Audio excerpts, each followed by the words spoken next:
ശരി, ഒട്ടും വൈകാതെ നമുക്ക് നേരെ കാര്യത്തിലേക്ക് കടക്കാം.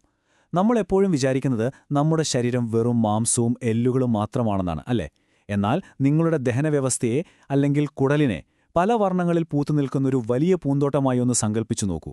അതെ, നമ്മുടെ ഉള്ളിലെ ആ വലിയ പൂന്തോട്ടത്തെ എങ്ങനെ പരിപാലിക്കാമെന്നും നമ്മുടെ സ്വന്തം ഇന്ത്യൻ ഭക്ഷണങ്ങൾ അതിലെത്രത്തോളം വലിയ പങ്കാണ് വഹിക്കുന്നതെന്നുമാണ് ഈ വിശദീകരണത്തിൽ നമ്മൾ നോക്കാൻ പോകുന്നത്. ഒന്ന് ആലോചിച്ചു നോക്കൂ. ഇന്ന് ഉച്ചയ്ക്ക് നിങ്ങൾ നല്ല ചൂട് ചോറും കൂടെ കൊതിപ്പിക്കുന്ന രാജ്മാ കറിയും കഴിച്ചു എന്ന് വയ്ക്കുക. വയറൊക്കെ നിറഞ്ഞു, നല്ല സന്തോഷം തോന്നി, അല്ലേ? എന്നാൽ ഇവിടെ ഒരു വലിയ ട്വിസ്റ്റുണ്ട്. ശരിക്കും ആരാണ് ആ ഭക്ഷണം ആദ്യം കഴിച്ചത്? അത് നിങ്ങൾക്കാണെന്ന് കരുതിയെങ്കിൽ പറ്റിപ്പോയി. കാരണം നിങ്ങളുടെ ശരീരത്തിൽ നിങ്ങൾ പോലും അറിയാതെ ഈ ഭക്ഷണത്തിനു വേണ്ടി കാത്തിരിക്കുന്ന വലിയൊരു അദൃശ്യക്കൂട്ടമുണ്ട്. നിങ്ങൾ കഴിക്കുന്ന ഓരോ ഉരുളയും ആദ്യം ചെന്നെത്തുന്നത് അവരിലേക്കാണ്. ആ കൂട്ടം എത്രത്തോളം വലുതാണെന്ന് വല്ല പിടിയുമുണ്ടോ? ഒന്ന് ഊഹിച്ചു നോക്കിയേ. ആയിരങ്ങളോ ലക്ഷങ്ങളോ ഒന്നുമല്ല കേട്ടോ, സാക്ഷാൽ 38 ട്രില്യൺ. ഈ നമ്പർ എത്രത്തോളം വലുതാണെന്നൊന്ന് ആലോചിച്ചു നോക്കൂ. നമ്മുടെ ശരീരത്തിലുള്ള സ്വന്തം മനുഷ്യകോശങ്ങളുടെ എണ്ണത്തിന് ഏതാണ്ട് തുല്യമാണ് ഇവരുടെ എണ്ണം. ലളിതമായി പറഞ്ഞാൽ നിങ്ങളിപ്പോൾ പകുതി മനുഷ്യനും പകുതി ബാക്ടീരിയയുമാണ്. ഈ ചെറിയ താമസക്കാരാണ് നിങ്ങളുടെ മൊത്തത്തിലുള്ള ദഹനവും ആരോഗ്യവുമൊക്കെ ശരിക്കും തീരുമാനിക്കുന്നത്. അപ്പോൾ നമ്മൾ കഴിക്കുന്ന ഭക്ഷണം ആദ്യം ദഹിക്കുന്നത് ആർക്കാണെന്നിപ്പോൾ മനസ്സിലായല്ലേ? ഇനി ഇതിലെ ഏറ്റവും രസകരമായ കാര്യം എന്താണെന്ന് വെച്ചാൽ ഈ കുടലിലെ ബാക്ടീരിയകൾ എത്ര വേഗത്തിലാണ് മാറുന്നത് എന്നതാണ്. മാസങ്ങളോ വർഷങ്ങളോ ഒന്നും വേണ്ട, കേവലം 24 മണിക്കൂർ, അതായത് വെറും ഒറ്റ ദിവസം കൊണ്ട് നിങ്ങൾ കഴിക്കുന്ന ഭക്ഷണം ഈ ബാക്ടീരിയകളുടെ ഘടനയെ അപ്പാടെ മാറ്റിയേക്കാം. പെട്ടെന്ന് നമ്മൾ ഇറച്ചിയും ചീസുമൊക്കെ കൂടുതലുള്ളൊരു ഹെവി ഡയറ്റിലേക്ക് മാറിയാൽ ആ മാറ്റം വളരെ വേഗത്തിൽ നിങ്ങളുടെ മൈക്രോബയോമിനെ ബാധിക്കുമെന്നാണ് പഠനങ്ങൾ പറയുന്നത്. നമ്മുടെ ശരീരം ഭക്ഷണത്തോട് പ്രതികരിക്കുന്ന വേഗത ശരിക്കും അത്ഭുതപ്പെടുത്തുന്നതല്ലേ? അപ്പോൾ നമ്മുടെ ഈ ദഹന പ്രക്രിയയെ ഒരു പൂന്തോട്ടത്തോടൊന്നുകൂടി ഉപമിച്ചു നോക്കാം. നിങ്ങളുടെ കുടലാണ് ഇതിലെ ഫലഭൂയിഷ്ടമായ മണ്ണ്. അവിടെ വളരുന്ന മനോഹരമായ ചെടികളാണ് നിങ്ങൾക്ക് ഗുണം ചെയ്യുന്ന ഈ നല്ല ബാക്ടീരിയകൾ. അങ്ങനെയെങ്കിൽ ഈ ചെടികൾക്ക് വേണ്ട വളം എന്തായിരിക്കും? അതാണ് ഫൈബർ, അതായത് നാരുകൾ അടങ്ങിയ ഭക്ഷണം. നമ്മൾ കഴിക്കുന്ന ഈ നാരുകൾ ദഹിക്കാതെ വൻകുടലിലെത്തുമ്പോൾ നമ്മുടെ ഈ ബാക്ടീരിയകൾ അവയെ വിഘടിപ്പിച്ച് ശരീരത്തിന് ഏറ്റവും ഗുണകരമായ ചില രാസവസ്തുക്കൾ ഉൽപ്പാദിപ്പിക്കുന്നുണ്ട്. ഇതിൽ ഏറ്റവും പ്രധാനപ്പെട്ട ഒന്നാണ് ബ്യൂട്ടിറേറ്റ്. നമ്മുടെ പൂന്തോട്ടത്തിൽ വിരിയുന്ന ഏറ്റവും ഭംഗിയുള്ള പൂവാണ് ഈ ബ്യൂട്ടിറേറ്റ് എന്ന് വേണമെങ്കിൽ പറയാം.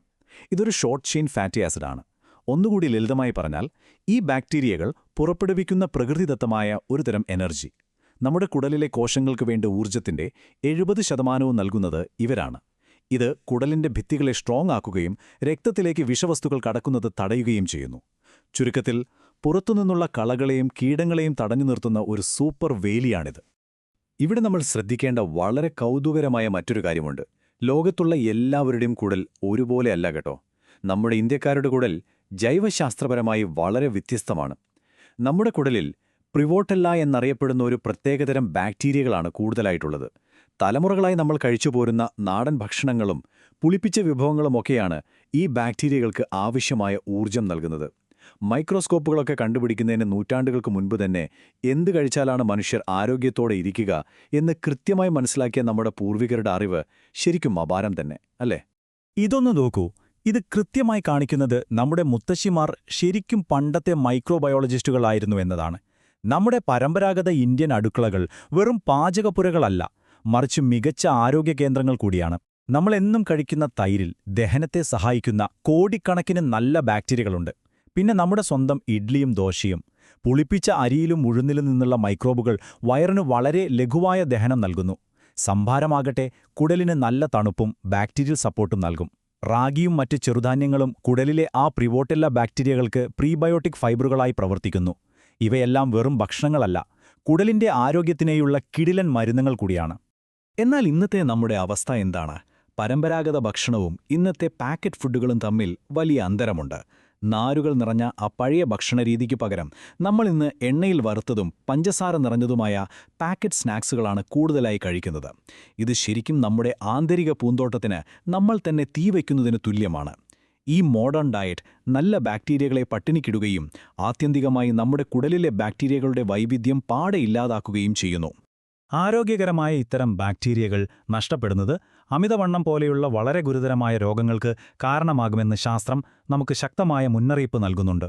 വീട്ടിലുണ്ടാക്കുന്ന നല്ല ഭക്ഷണത്തിനു പകരം ഇൻസ്റ്റന്റ് നൂഡിൽസും മറ്റു പ്രോസസ്ഡ് ഫുഡുകളും പതിവാക്കുമ്പോൾ നിങ്ങളുടെ കുടലിലെ ചെടികൾക്ക്, അതായത് ആ നല്ല ബാക്ടീരിയകൾക്ക് നാരുകൾ കിട്ടാതെ വരും. അവ പട്ടിണി കിടന്ന് നശിക്കുമ്പോൾ ദഹനപ്രക്രിയയുടെ സന്തുലിതാവസ്ഥ തെറ്റുകയും അത് പലവിധത്തിലുള്ള ജീവിതശൈലീ രോഗങ്ങളിലേക്ക് നമ്മെ കൊണ്ടെത്തിക്കുകയും ചെയ്യും. അങ്ങനെയെങ്കിൽ നമ്മുടെ ഈ വിലപ്പെട്ട ആന്തരിക പൂന്തോട്ടത്തെ ആരോഗ്യത്തോടെ നിലനിർത്താൻ നമുക്ക് എന്ത് ചെയ്യാൻ പറ്റും? വളരെ സിമ്പിളായി ചെയ്യാവുന്ന 5 കാര്യങ്ങൾ പറയാം. 1. എല്ലാ ദിവസവും ഒരു നേരമെങ്കിലും പുളിപ്പിച്ച ഏതെങ്കിലും ഭക്ഷണം കഴിക്കുക. ഒരു ഗ്ലാസ് സംഭാരമോ കുറച്ച് തൈരോ ആയാൽ മതി. 2. ആഴ്ചയിൽ 30 വ്യത്യസ്ത തരം പച്ചക്കറികളോ സസ്യങ്ങളോ ഭക്ഷണത്തിൽ ഉൾപ്പെടുത്തുക. എന്തിനാ 30 എണ്ണമെന്നല്ലേ? കാരണം വ്യത്യസ്ത തരം ബാക്ടീരിയകൾക്ക് വ്യത്യസ്ത തരം ഭക്ഷണമാണ് വേണ്ടത്. 3. റാഗി പോലെയുള്ള മുഴുവൻ ധാന്യങ്ങൾ തിരഞ്ഞെടുക്കുക. 4. പാക്കറ്റ് ഫുഡുകൾ പരമാവധി കുറയ്ക്കുക. ഒപ്പം 5ാമത്തെ കാര്യം, ധാരാളം വെള്ളം കുടിച്ച് ശരീരത്തിൽ ജലാംശം എപ്പോഴും നിലനിർത്തുക. അതുകൊണ്ട് ഇവിടത്തെ ഏറ്റവും പ്രധാനപ്പെട്ട കാര്യം എന്താണെന്ന് വെച്ചാൽ, ന്യൂയോർക്കിലോ ലണ്ടനിലോ ഉള്ള ഒരാൾക്ക് ഗുണം ചെയ്യുന്ന ഡയറ്റ് കേരളത്തിൽ ജീവിക്കുന്ന നമുക്ക് ഗുണം ചെയ്യണമെന്നില്ല. കാരണം ഇന്ത്യക്കാരുടെ കുടൽ നമ്മുടെ ഭൂമിശാസ്ത്രത്തിനും കാലാവസ്ഥയ്ക്കും ഭക്ഷണരീതിക്കും അനുസരിച്ച് ആയിരക്കണക്കിന് വർഷങ്ങളായി മാറ്റം വന്നതാണ്. അതുകൊണ്ട് തന്നെ ഇന്റർനെറ്റിൽ കാണുന്ന പൊതുവായ പാശ്ചാത്യ ആരോഗ്യ ഉപദേശങ്ങൾ നമ്മൾ ഇന്ത്യക്കാർ അതേപടി പകർത്താൻ പാടില്ല. ഓരോ വ്യക്തിയുടെയും ആന്തരിക പൂന്തോട്ടം തികച്ചും വ്യത്യസ്തമാണ്. അപ്പോൾ സ്വാഭാവികമായും ഒരു സംശയം വരാം, നമ്മുടെ കുടലിന് എന്താണ് ആവശ്യമെന്ന് കൃത്യമായി എങ്ങനെ അറിയാൻ കഴിയും?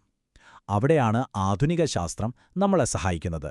ല്യൂസിൻറിച്ച് ബയോ വികസിപ്പിച്ചെടുത്ത ബഗ് സ്പീക്സ് പോലെയുള്ള പരിശോധനകൾ ഇവിടെ വളരെ പ്രസക്തമാണ്.